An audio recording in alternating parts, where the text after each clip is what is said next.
Staying home, Coloradans are saving lives. Simply put. In other words, it's simple. Follow my orders and people will live. Disobey my orders and people will die. Around the country, governors are making that very same claim. Most outdoor areas, common outdoor areas in this country, have been closed in response to the pandemic. People are being arrested for sitting alone on the beach or walking on nature trails. Not a single politician making these decisions has bothered to explain the science behind them. Specifically, which studies show that staying indoors, at home, at the pharmacy, at the grocery store, is safer than being outdoors? Politicians don't tell us, and they're never asked. The media support these decisions reflexively. Last week, when Duval County, Florida, reopened its beaches, Twitter lit up with the hashtag Florida morons. The Washington Post wrote an entire piece celebrating the fact that families in Jacksonville were being attacked on social media. It was yet another opportunity to deliver a hot blast of nasty self-righteousness, as if the country needs more of that. But let's set aside the casual judgment for a moment and consider the science behind all of this.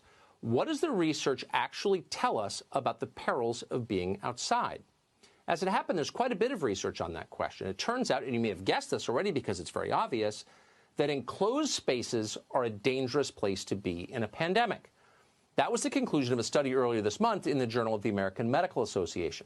USA Today quoted one of the authors of that study, an MIT professor.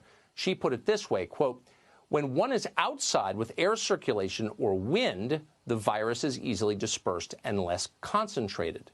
That makes sense. Another study from earlier this month was more specific about it. That study looked at 320 towns in China over a period of more than a month during the pandemic in order to determine how the virus spreads. Turns out the most common place patients were infected, their homes. 80% of outbreaks began in the home.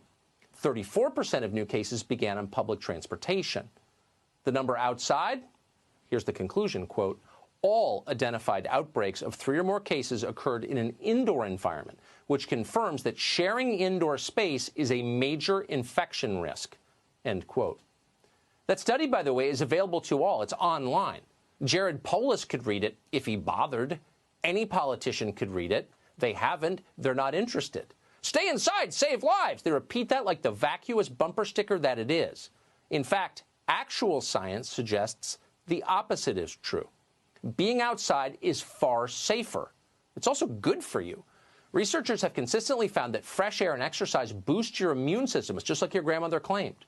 As a recent piece in The Atlantic put it, quote, "The outdoors and sunshine are such strong factors in fighting viral infections that a 2009 study of the extraordinary success of outdoor hospitals during the 1918 influenza epidemic suggested that during the next pandemic, which we're living through, we should encourage the public to spend as much time outdoors as possible," end quote.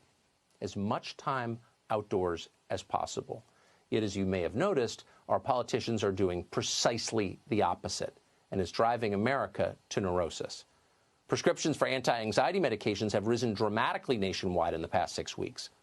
So the question is, why are our leaders hurting us on purpose? And the answer is, because they can. Controlling the population makes them feel powerful. Our fear makes us easier to control. The average politician has no incentive to follow the science and thus let the public outside. You may be suffering intensely, but they're enjoying it. Interesting. You know, one of the things I found is a lot of the leaders don't read anything. They don't read. They just told something and they do it. And it's my advice that it's time to let the people go out. There's just how far you can keep them inside. Now there are protests in many cities. And except the governments of various nations hastily let the people get back to their life, the protests will be overwhelming. They will not be able to stand it. So, even policemen and soldiers get hungry. I remind you. I remind you. So it's about time to let the people go. It's about time. It's about time. There are those who don't like it. It reminds me of school days. Those who didn't study were